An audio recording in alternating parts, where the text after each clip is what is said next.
Bonjour, bienvenue sur Dévotion Podcast. C'est votre ami Loubo Mackinson qui vous parle. Aujourd'hui, c'est notre deuxième épisode sur Dévotion avec Dieu. L'objectif, c'est de vous aider à rester connecté et de vous réconforter dans votre relation avec notre Seigneur, Jésus-Christ. Notre méditation pour cette journée a pour titre « La grâce offerte » et notre verset se trouve dans Tite 2, le verset 11. Et je lis pour vous. La grâce de Dieu, source de salut pour tous les hommes, a été manifestée. La grâce de Dieu, source de salut pour tous les hommes, a été manifestée. En désobéissant au commandement de Dieu, l'homme tomba sous la condamnation de la loi. Cette chute rendit nécessaire la manifestation de la grâce de Dieu envers les pécheurs. Nous n'aurions jamais appris ce que signifie le mot grâce si nous n'étions pas tombés. Dieu aime les anges sans péché, qui sont à son service et obéissent à tous les commandements. Mais il ne leur accorde pas sa grâce. Ces êtres célestes ne savent pas ce qu'est la grâce. Ils n'en ont jamais eu besoin, car ils n'ont jamais péché. La grâce est un attribut de Dieu qui n'est révélé qu'aux êtres humains sans mérite. Nous ne sommes pas allés à sa recherche, mais c'est elle qui fut envoyée à notre recherche.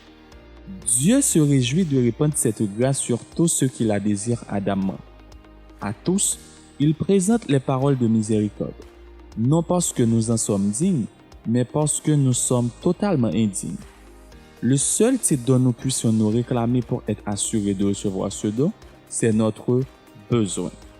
Mais Dieu n'use pas de sa grâce afin de rendre vaine sa loi. La grâce de Dieu et la loi de son royaume sont en harmonie parfaite. Elle avance la main dans la main. Sa grâce nous permet de nous approcher de lui par la foi.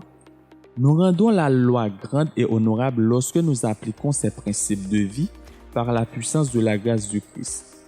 Lorsque nous obéissons de tout cœur avec sincérité à la loi de Dieu, nous rendons témoignage au pouvoir de la rédemption devant l'univers céleste et devant un monde apostat qui annule la loi de Dieu.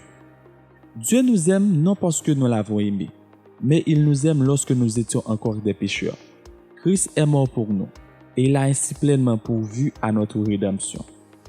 Bien que par notre désobéissance, nous ayons mérité le déplaisir de Dieu et de sa condamnation, il ne nous a pas laissé nous défendre avec notre force limitée. Des anges célestes combattent pour nous. En luttant avec eux, il nous est possible d'avoir la victoire sur les puissances du mal.